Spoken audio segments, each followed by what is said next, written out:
కాల కాళ ఏమిటిలా తెలుసుకుంటే పోలా. ఒక పనిని నైపుణ్యంతో నలుగురికి నచ్చేలా చేయడమే కళ అని నేనంటాను. మరి మీరేమంటారు?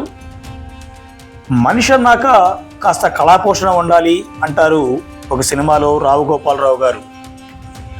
ఆ డైలాగ్ ఈనాటి వారందరికీ తెలుసో లేదోనని, నిద్రలో కనేది కళ, ఆ నిద్ర మేలుకొల్పేది కళ అంటారు మరొక సినిమాలో కోటా శ్రీనివాసరావు గారు. ఇటువంటి కళలు 64 ఉన్నాయని పెద్దలు అంటారు. అవే చతుషష్ఠి కళలు.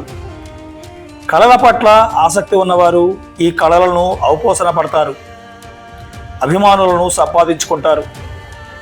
ప్రత్యక్ష పరోక్షాలలో ఉన్న తమ అభిమానులను ఆకట్టుకుని వారు అనుకున్నది సాధిస్తారు. ఒక్కొక్క కళలో ప్రసిద్ధులైన వారు ఈ సమాజాన్ని ప్రభావితం చేశారు కూడా.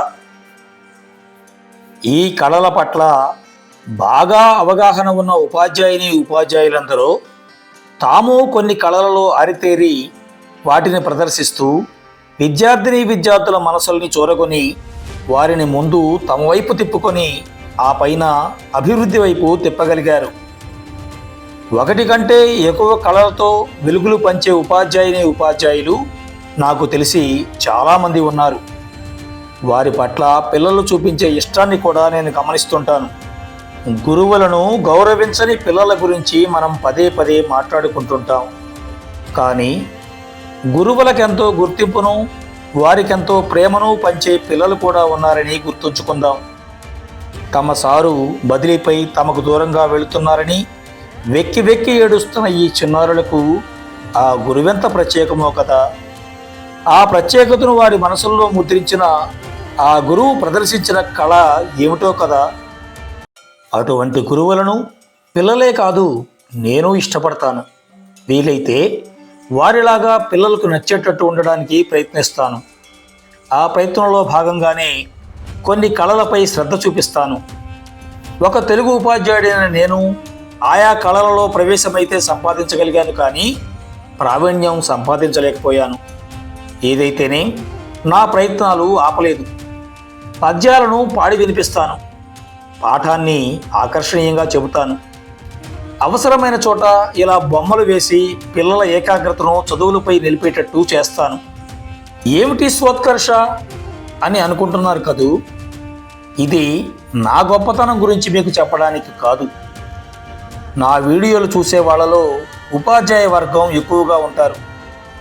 వారు కూడా పలు రకాలుగా పిల్లలను ఆకర్షితులను చేస్తుంటారు. మరి నేనే ఇలా పిల్లలపై ప్రభావం చూపగలిగితే మీరెంత ప్రభావం చూపిస్తున్నారో కదా. మీలాంటి వాళ్ళ గురించి కూడా నా ఛానల్లో ప్రస్తావించడానికి నాందిగా మొదట నా గురించి చెబుతున్నాను, అంతే. హై స్కూల్లో 6వ తరగతి నాకు అత్యంత ఇష్టమైనది.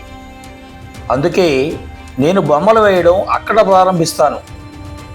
నేనేదో గొప్ప ఆర్టిస్టును కాకపోయినా నా 6వ తరగతి పిల్లల ముందు ఆముదపు చెట్టునే.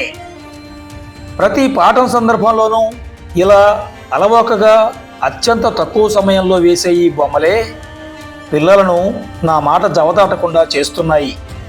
ఇదిగో, ఇది 6వ తరగతిలోని స్నేహబంధం పాఠం కోసం వేసిన బొమ్మ. కేవలం 4 నిమిషాల్లో ఈ బొమ్మను ప్రత్యక్షంలో వేస్తుంటే పిల్లలు అల్లరి చేయడం కూడా మానేసి అలాగే చూస్తున్నారు. ఆ పైన నన్ను ఒక హీరోలా చూశారు. ఆ తరువాత నా ప్రతి మాట విన్నారు. ఇంతకంటే నాకు ఇంకేం కావాలి చెప్పండి.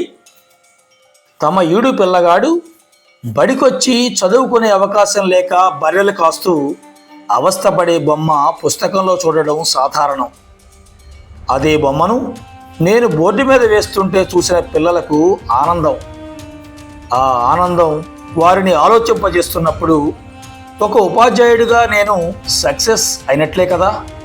పిల్లలు మహనీయులనందరినో మార్గదర్శకంగా తీసుకునేలా చేయడం ఉపాధ్యాయుల కర్తవ్యం. బోర్డు మీద బొమ్మలో సాక్షాత్తు శిబి చక్రవర్తి తొడకండరాలను కోసి తక్కడలో పెడుతుంటే తదేకంగా చూస్తున్న పిల్లల్లో కొందరికి శిబి బొమ్మ వేయాలనిపిస్తుంది, మరికొందరికి శిబిలా సాయం చేయాలనిపిస్తుంది. ఇందులో ఏదనిపించినా వారి ఏకాగ్రత పాఠంపై పెట్టినట్లే కదా. ఈ సమాజంలో చాలామందిలాగే సాధారణ జీవితం గడుపుతున్న ఒక స్త్రీమూర్తి పరిస్థితుల ప్రభావంతో పరాయి పాలనను అంతమొందించడానికి ఆదిశక్తిలా అవతరించింది.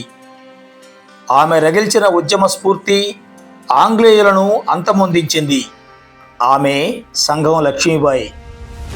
తరగతి గది బోర్డు మీద తారసపడిన ఆ వీరవనితను తన్మయులై చూస్తున్న ఆడపిల్లలు ఆడపులులుగా మారవచ్చునేమో కదా.